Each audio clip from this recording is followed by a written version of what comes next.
right, everybody. Hi there. It's Tracy with the Black Sheep Collective and the healing chair sessions that we got going on. I have Melissa and her husband. Now, Carl. I was about to call him Gary. I don't know why. I'm like, I had it right the first time, and now I'm, if you want to scoot over closer, that way you can be in it, because you're going to be in it too, so you can chat, because I don't see you. I don't see you. I'm standing a little bit.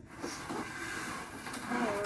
There we go. So there it is. There's Carl, not Gary, and Melissa, and we're doing a combined healing chair session. Hey, what's up, Chris? That's my church fam. I'm about to start one of these healing chair sessions. Oh, what are you up to? You just coming in to say hey? I haven't been here yet. So. You hadn't? I thought you had. This is Chris. This is my church fam. Hi. This is Carl, not Gary, and Melissa. And I had it right the first time, and then as soon as I get on camera, I'm like, this is Gary. No, not Gary. We're doing one of the free faith-based tattoos. So she's getting Abide, and he's getting, I'm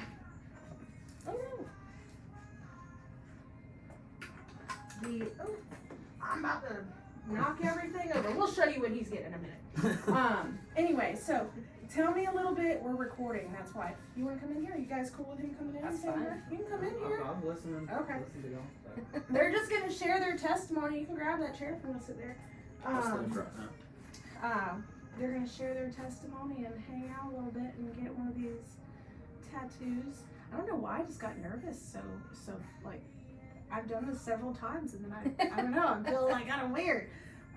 Anyway, so go ahead and tell them a little bit about y'all. Yeah, I don't even know where to start. Go ahead and sit up for me.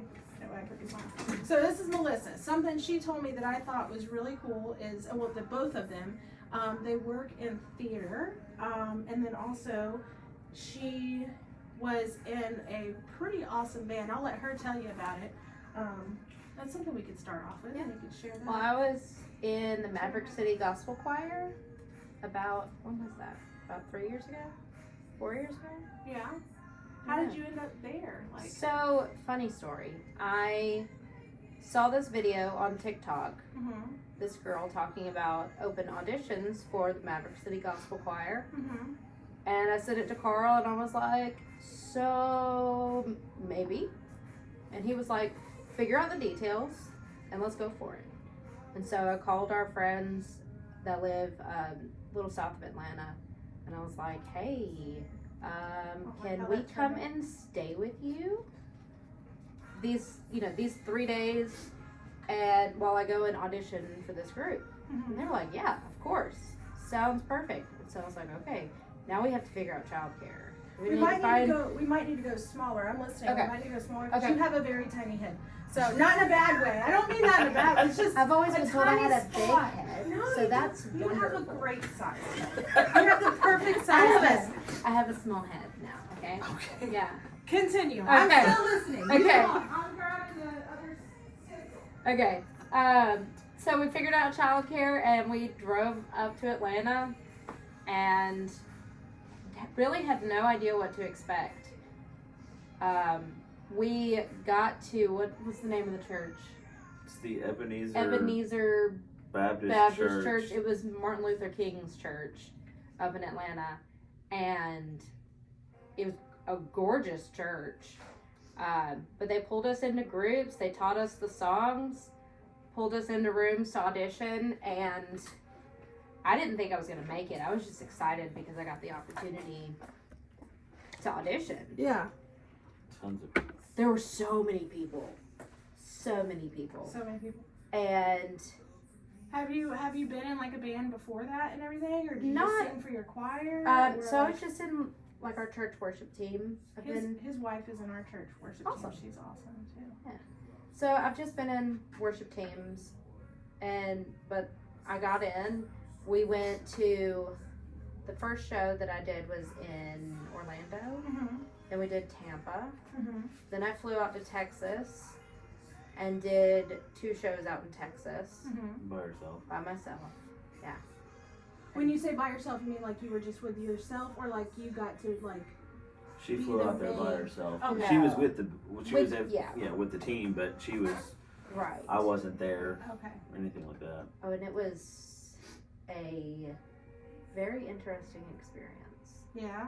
Oh yeah, the whole Texas thing was stressful, but I would do it all over again. Yeah. I got invited to sit in on the acoustic session with Kirk Franklin, Oh wow. and that was incredible. There's this picture of me sitting next to Lizzie Morgan and Naomi Raines. Just sitting there right next to them. That was way cool. So what's some of the stuff that you like have you always grown up in church or? Yeah, so my dad, I grew up at the Lake Park United Methodist Church. My dad was the minister of music. Then we started going to New Life. My dad was the worship leader there. Yeah, I've been in and out of church forever. So what are some things like that you would like if somebody was, I mean, people are going to listen to this and everything like that. What are some things that you've been through or that, you know, that, I mean, because this is faith-based tattoos and everything. It's not just focused on that, you know what I mean? But, it, you know, we talk about mental health and everything like that. But what are some reasons why, like, you chose Abide? What are just, you know, different things we could talk about. Reasons why you chose this, anything that's happened in your life that, you know, God has brought you through that, you know. Carl can tell this story better than I can tell it, but our Sophie story. You want to tell that while I'm tattooing her neck? Because she's about to get neck tatted. What about the Sophie story? Well, I mean, that was... Or the story about Connor is a little Connor bit, story, a little bit stronger. Yeah.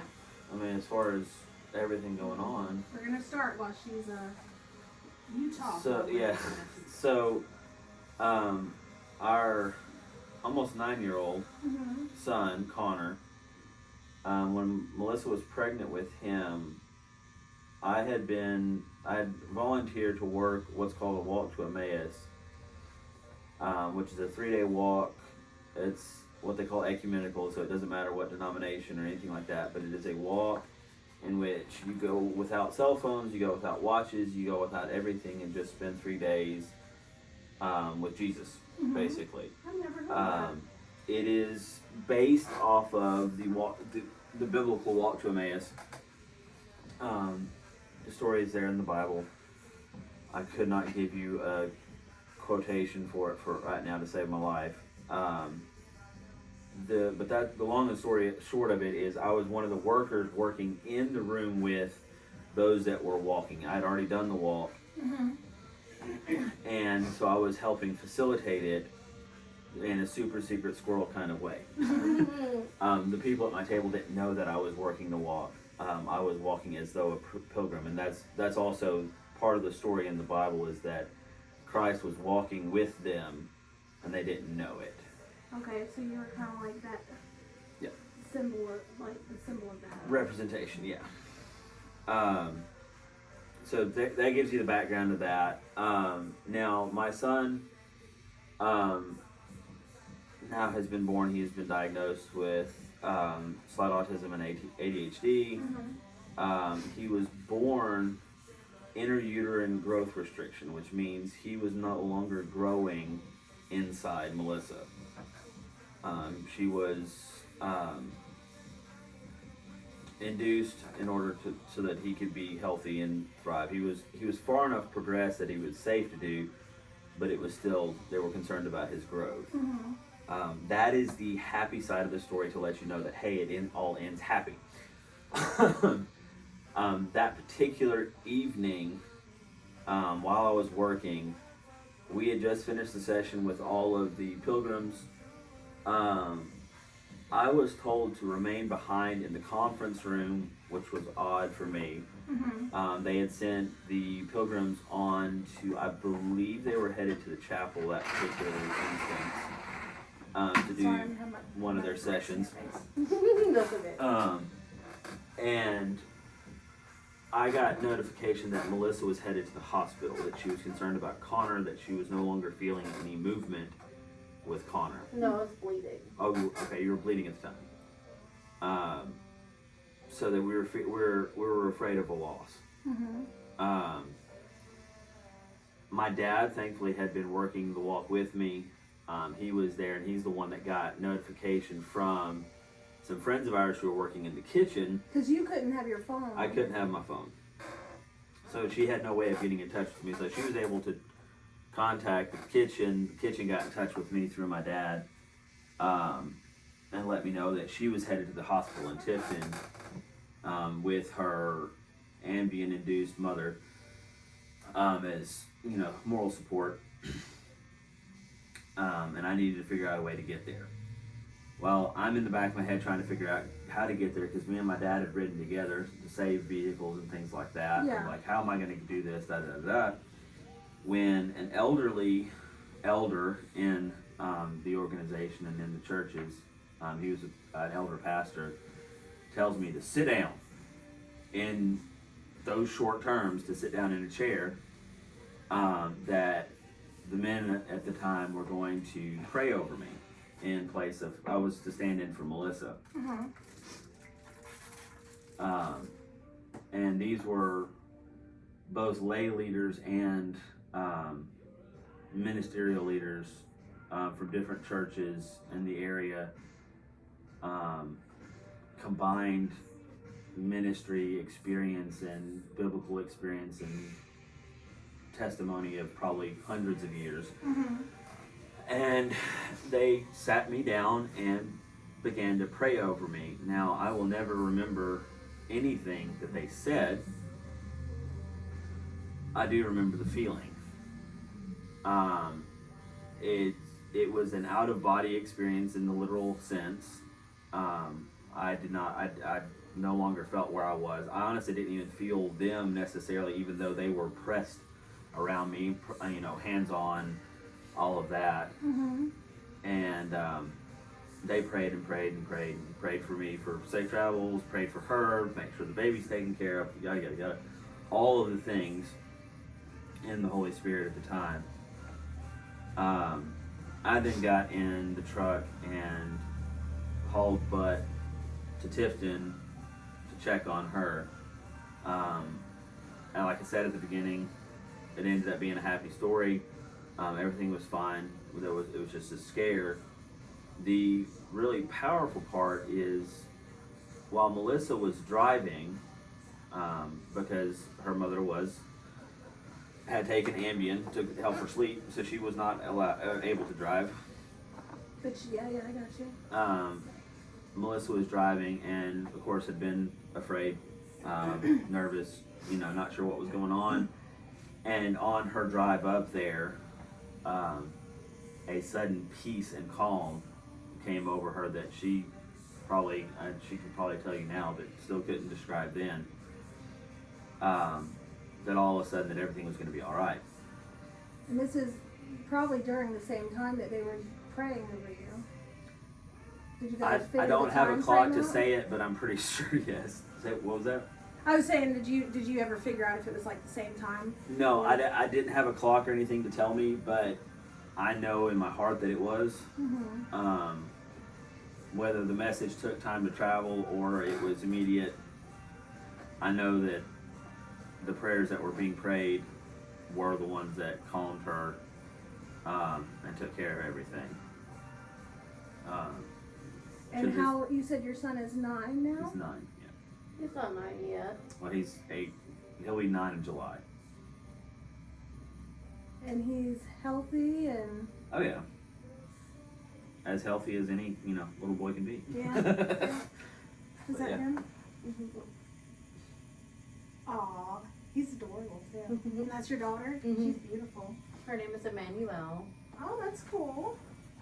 I like that. And what did you say your son's name was? Connor. Connor. So that's awesome. And what you said you felt like you were in an out of body experience. You know? Have you ever felt that before? Like something like that? The only other time that I've felt quote unquote out of body, and that's the cheap explanation for it. I can't really give you a better. It's much more than just quote unquote out of body. But the only other time that I've ever felt personally something that strong was when God got a hold of me, going on 20 years ago now, and I finally gave my life to God. That's a whole other story. We got time. If you're feeling led to share it.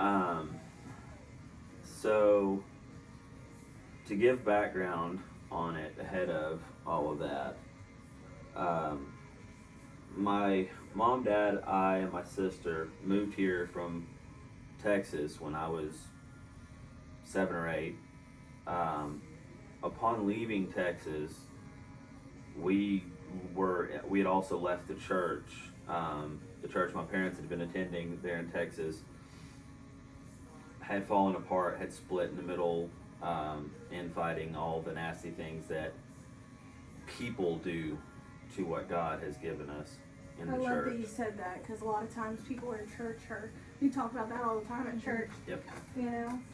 And it's people that do it.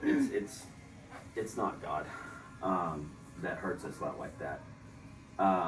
So I grew up hearing all of the stories, all the Bible stories and things along those lines, but never being in church. My parents attempted a couple of visits along, I think early when we got here, but things never sort of panned out as far as where God told them to be. Admittedly, there was probably still some church hurt along with that probably held things back. Yeah. So growing up with hearing the stories and everything all the way through high school, I was and have always felt like I was the good kid, and I view that in a negative sense as I got into high school and into college. And so when I hit college, I tried to run as far away from that as possible, because I was tired of everybody thinking I was the good kid and I wasn't having any quote unquote fun. Mm-hmm. Stupid, but anyway. It is what it is, but we got to go through those things to grow, you know what I mean? Without the darkness, you can't really Appreciate the light. Exactly.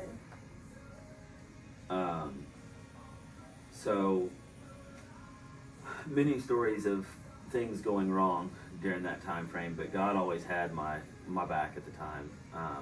He kept me out of the hardest of troubles while I was walking through that time. I started working. I was working 2 jobs. I was working as a hotel night auditor in town, and I was also working daytime in the mall, running myself ragged because I thought that's what I needed to do.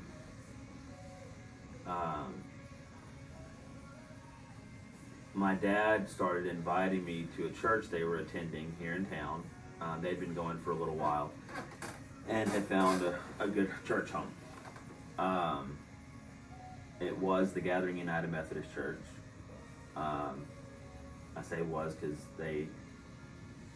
another long story there, but they ended up closing their doors after almost 10 years. Mm-hmm. I think they were actually going for 10 plus. I was there for less than 10. I kept giving excuses as no, I'm not going to go because I was tired of this, that, or the other. One way or another, I didn't want to go. Mm-hmm. My dad would ask, and then he'd stop. And I kind of went back into my rhythm of things, and then Dad started back up asking again. Mm-hmm. Only this time, every time I'd give an excuse, oh, I'm hungry, well, I'll get you food. Or, oh, I'm tired, well, it's okay, fall asleep in church, it doesn't matter. Oh, I don't have the gas, or I don't have a ride, I'll get you there. Whatever it happened to be, he made sure that the roadblocks that I tried to put up would get out of the way. Yeah.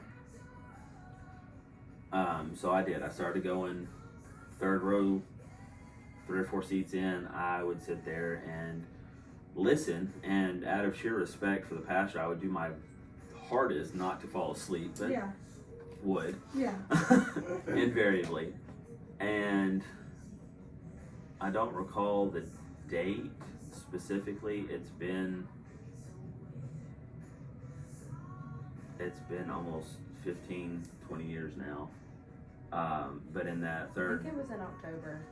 probably, but in that third row, I felt God put his size infinity boot in my chest. It felt like an MMA fighter kicked me in the chest Really? and dropped me to my knees. I can't do this, and that's literally the only thing that could come out of my mouth was I cannot do this. It took my dad and one other member of the church, Larry Raby, to pick me up and pull me and carry me to the altar, where I said, "Okay, God, I'm done. I'm done doing this my way. It's your way. I'm done."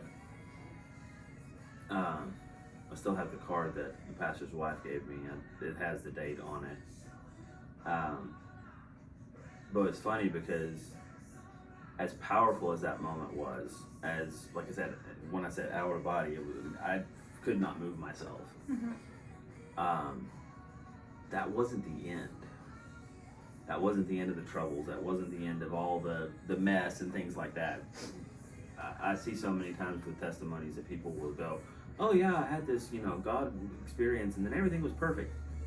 No, no, it wasn't. I had my God experience, and then I ended up getting divorced and going through, it was almost like I took 50 steps back. Like I was going to church and doing well and everything like that, and then I started partying and going out, going through my divorce, but then still trying to, you know how it is. So it just gets worse, and went through so much turmoil with the business and everything, and then started getting kind of mad, like, hey, I'm doing right now. Like, what the heck is going on? I'm doing the good things, you know what I mean? But you don't, because you hear stuff like that. You hear people say that, or you compare yourself to other people or what you think they're going through, because that you look at outward appearances, and everybody tries to put their best look forward, tries to put, you know what I mean? Like Chris and his wife Brittany, like I didn't really hang out with them much. I mean, like we were like church clothes, but I was embarrassed to be who I was, because and they came over a few weeks ago, and I'm like, I'm gonna have to pretend to be like this perfect person. And we had a blast. We played cards and had so much fun together. But for a long time, like I didn't hang out with people at church because I thought that I'd have to like show up perfect, and because that's what people try to portray. But it's definitely not that. And I feel like if people were just honest about it, then more people would, fully relinquish, because they're gonna realize that, hey, you don't have to be perfect. Right. But then also they wouldn't feel bad about reaching out to people in church. You know what I mean? I didn't let a lot of people know what I was going through because I didn't want to be embarrassed, But that's not how it is. And look, they show up here and they just come hang out with me, and like it's good stuff, What church do you go to? Calvary Baptist. Oh, okay. Park. I know a couple people there. Yeah. So you found that it's a lot more struggle. Oh yeah. Yeah. Well, it puts a light on all the things that you were hiding for a long time. So you've got to face those things. The closer you get to Christ, the more the devil turns after you. Yeah. Absolutely. He is going to fight you every step of the way. I forget which movie. I think it's one of the God's Not Dead movies. It described it perfectly. You're in a jail cell with the door standing wide open, and everything's perfect and comfy and all that, and the devil's not going to sit there and fight you, because you're right where he wants you. And then finally that door closes and you're stuck. He's not going to sit there and lock it up on you until it's too late. But if you're going to try and fight to get out, then he's going to fight against you, because you're trying to do the right thing. Have you found that same? I'm gonna wash my hands, but have you found? I can hear you right there. Have you found that it had the same experience, like with your testimony and everything? Like, Well, yeah. I mean, when I went from growing up in the church and relying on my parents' faith to being an bring adult. that back up again. Yeah. Relying on somebody else's faith. I like that. And then becoming an adult and then having to find my faith on my own. Yeah. Oh yeah. Like, I've gone through roller coasters of good and bad since coming into my faith on my own, for sure. I love that you brought that up because I think that that's what a lot of people, that's something that Robbie has touched on.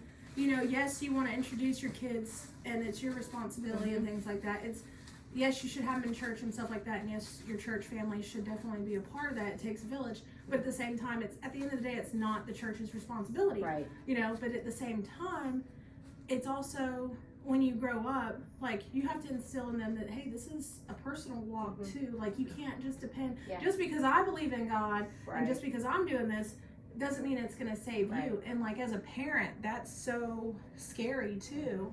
You know what I mean? And then you're thinking all the times that I messed up, like, are they gonna, is it, you know what I mean? But I think a lot of people rely on, oh, well, my husband's saved or my wife's saved or my kids are, you know, I'll be fine, because it's like, but it's not a, No. you know, if you're as close in proximity or whatever, you know what I mean? It's not, it's not the same. So. Well, faith is a relationship, Yes. and you can't have a relationship through somebody else. Yeah. It doesn't really work that way. Yeah, yeah. But I see a lot of people try to do that. You know what I mean? They're like, or they think that because things are going good in their life, then God's They don't have to blessing put them. the work in. Yeah. No, because God's blessing them, but then they don't have that genuine connection. You know what I mean? And not to say that, you know, you're going to have all this terrible suffering whenever you become, like, I don't want to scare people and think that, hey, just because, you know, when you become a Christian or when you accept Jesus in your life, it's going to, yes, it's going to be harder, but what you had said, that peace that your wife had when you were praying, like, you have this genuine sense of peace. Like, even through the struggles, you know that, hey, there's something that you're supposed to be learning. Two, it's God wouldn't put you through anything that, you know, he doesn't think that you could do, like, handle, but not necessarily handle on your own, but handle with him. You know, he's wanting you to reach out to him. He's wanting you to have a relationship with him, and sometimes that's why and it's people doing things. You know, but he lets us experience that because, again, you can't appreciate the light without the darkness. You know, so that's just, you know, my take on it and everything. If y'all want to switch real quick, I'm gonna wipe everything down. And then we're gonna get your shaved off. And then now, maybe do you see it? I took a picture of it for you too. I took a picture of it for you too. Okay. So after let me wipe the chair down real quick. After I get his stencil on, I'll show you the picture. Let me do this. I'll take the undershirt off and then.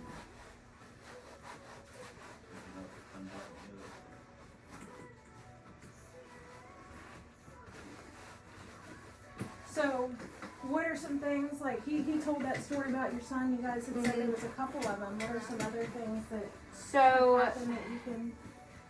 After Connor was born, we went through a real bad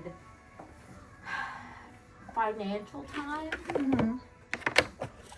Carl had, lost his job. It was just me and Carl and the baby. And I was staying home with Connor. And we went through some real rough financial stuff during that time. We ended up moving into this really tiny apartment. 500 square foot. Yes, 500 square feet. And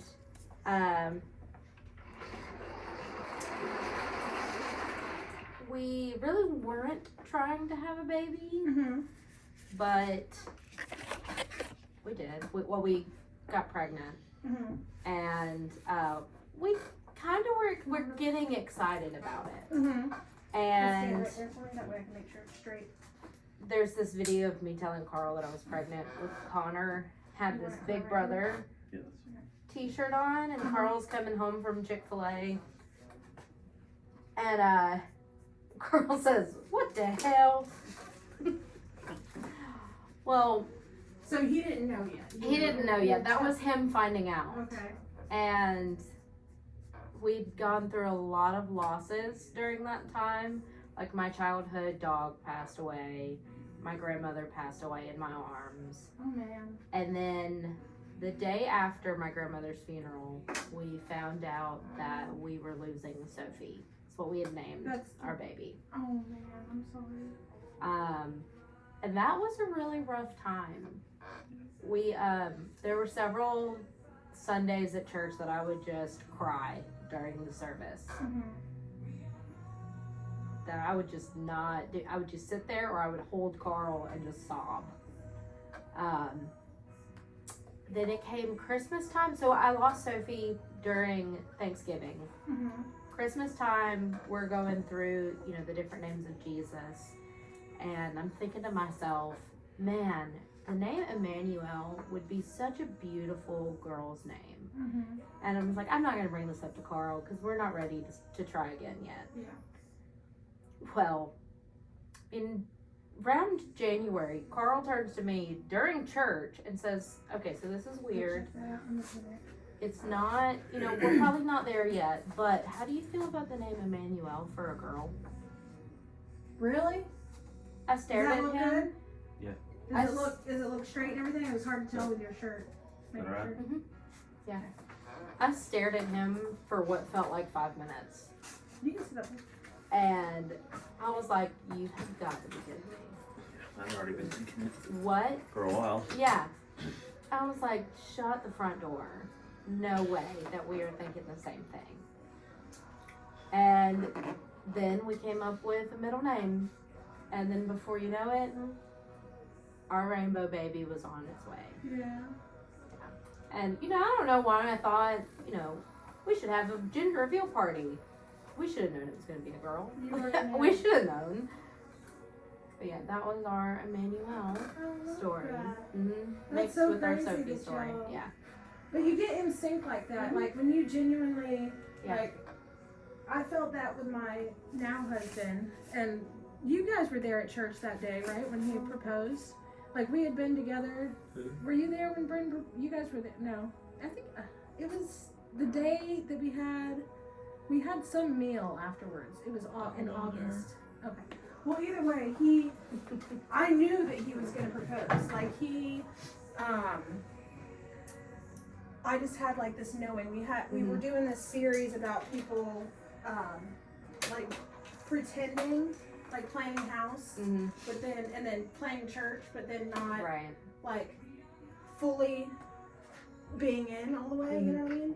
And that's something that him and I had both struggled with because we had been married before, and when we first got together, we both said we didn't want to get married again. And then as I was growing in my faith, because I already Right. had 2 failed marriages, Right. and I tried to do it right the second time.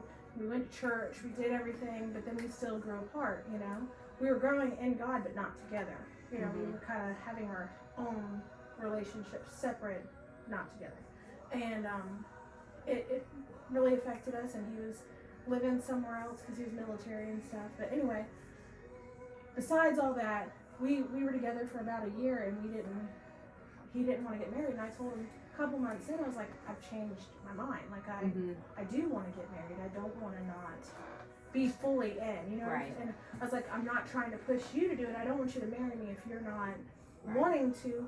And like, we don't have to break up, but we can't be living together. We can't be doing this. Like, I gave him a time frame because I morally did not feel like I was like in one foot, Right. out one foot, you Yeah. know. And that day, I had actually made the decision that if he didn't want to get married, that was what it was going to be. That I was going to say, hey, we have to break up. Not break up, but we have to move. We were living together, and I was going to tell him, we could stay together, but if you don't want to marry me, we can't have a married type relationship, Right. And then I felt like this sense of peace over me, and we were all praying at the end of the service and everything like that, and like I felt this sense of peace that once I finally chose God over him, Mm-hmm. you know, that as soon as like we stopped praying, he was like crying and told me, he's like, the pastor had asked all the husbands to bring their wives down to pray over him and everything like that. And he was like, the kids got up and walked out, and he wanted to stay and talk. And he pretty much summer he told me, I never want to feel that way. I felt so alone. I've never felt so alone in my life. He's like, I wanted to bring you down to the altar, but you're not my wife, and I never want to go another day without knowing that you're going to be my wife. Something along those lines. And he's like, we got to make this right. He never asked me, will you marry me? He's just like, we got to make this right. And I'm like, are you asking me to marry you? He's like, I think so. I'm like, okay, yeah. He's like, we got to make this right. We got to make this right. But I felt that like sense of peace. Right. And then like, I knew when I opened my eyes, I knew he was going to propose right then. It was the craziest thing. And you get in that synced, you know what I mean? Where you can tell that you truly become one, if that makes sense. Right.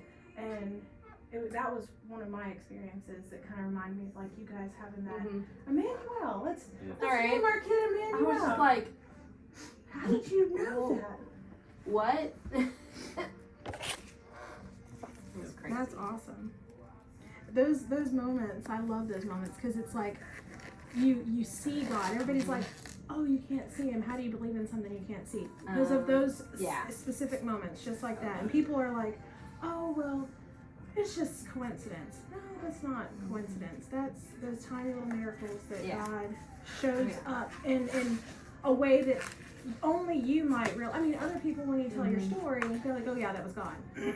But nobody really gets, like, the magnitude of it. He does that just for you. Oh, yeah. You know what I mean? Oh, yeah. All right, let me get a paper towel and we'll get started on his. Miles County fire inspectors calling me about seasons. Oh, not your problem. Nope, not no more. I like your fancy boots. Thank you. Those are fun. Yeah, that There you those go. are actually almost 20 years old. Are those your dancing boots? Though they were supposed to be my wedding boots. Oh, yeah? But not Yeah. to Not me. for her. Not to me. Nope. I was supposed to marry a girl from Detroit. Bad idea. That was God getting in the way of that. But you got some cool boots out of I it. got some cool boots that they've lasted, like I said, Some almost cool 20. life experience from Oh you, yeah. too. I'll probably be quiet now. Yeah. Your turn to talk. My turn to Your talk. turn to talk.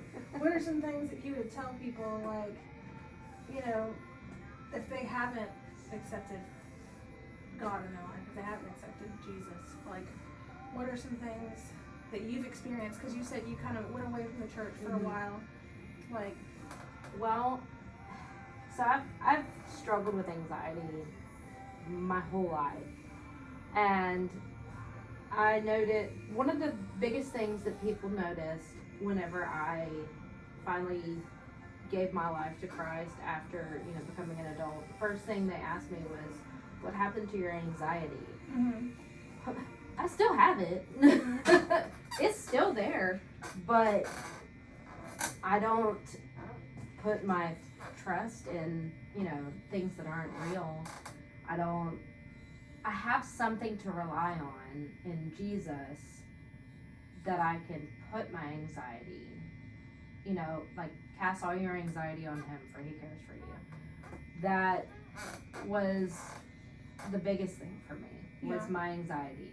Whenever Carl and I first started dating, I slept with a nightlight my whole life. After Carl and I started dating and he started bringing me to church,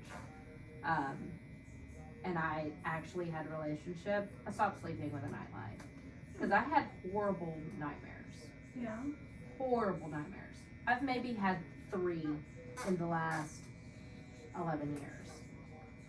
When I used to have them every night. Wow. What were your nightmares about? Like, I Oh. mean, you don't have to share if you don't want to. A lot of them I don't remember.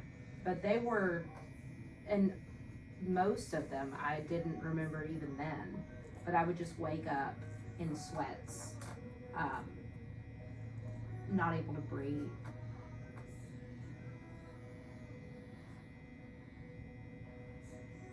You all right? Yeah, okay. That's If I crazy. can sit through that. Yeah. That's crazy you said that. I had a friend of mine that she had migraines all the time, and when she went to church, and like now she's like not had these migraines, and this was stuff that like really like every day she was having these migraines, and she had like brain, like they were gonna do like brain surgery on her, and then kind of like how he was talking about how they placed their hands on him. She ended up she hasn't had Wow. them at all anymore. Incredible.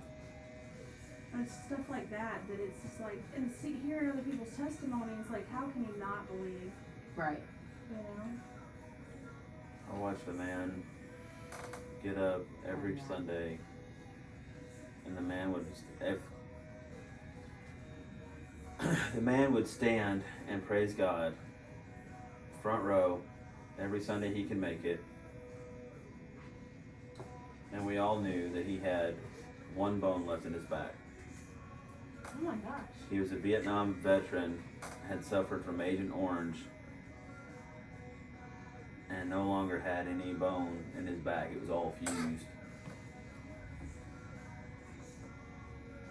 And I told myself that if that man can stand up and praise God on Sunday, headache, sick, no.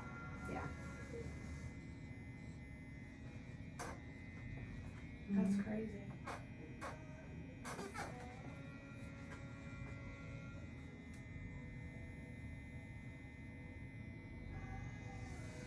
So you, it's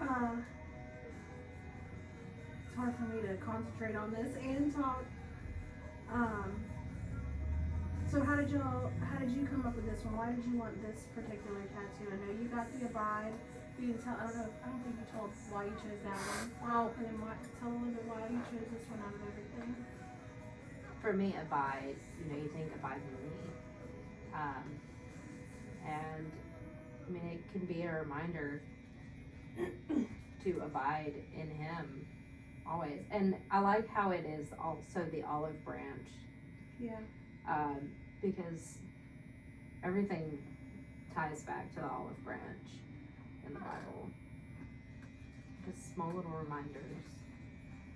I actually planted an olive tree Oh, in my backyard. very nice. That was my little reminder. And then that way, if I ever sell my house, hopefully it,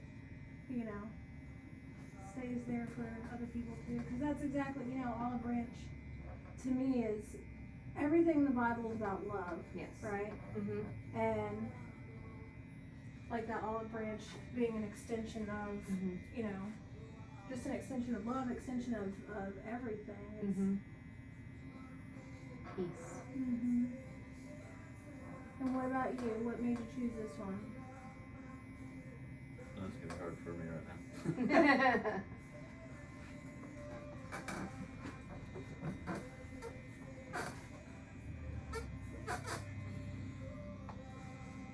This ain't for the faint of heart. No. A little bit of blackout in here.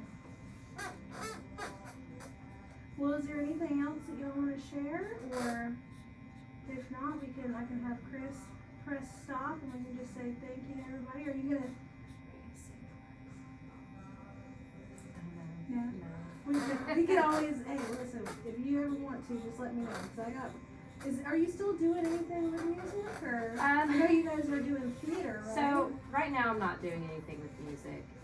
I was in our worship team before we left that church, and I haven't gotten back into a worship team Do y'all yet. have a home church that you're going to now since you're at the other one? Not permanently, no. We're still doing we're still looking. I mean, we've gone repeatedly to one, but haven't. Committed. Yeah. Well, I would love to have y'all come to our church and, visit one day. I know you got your kids and everything. When is the rocking chair service, Chris? Is it next Wednesday? I think it's next Wednesday, right? And they have a lot of men's and women's, groups and meetings and stuff like that. They meet up, seems like once a month y'all meet up and eat oysters and steak.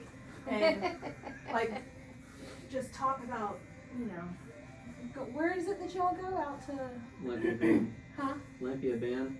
Over Yeah. there close by it. They have a good time. They're always going out there. Oh, is that the shooting range?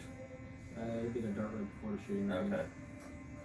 They're always giving away There'd be a stuff. sign out there that says men ministry. Out there. And our like I said, his wife sings. She's one of the lead singers in our choir. We have an amazing worship team. Like, I know one of the kids on he's in our show right now, Tanner. Yeah.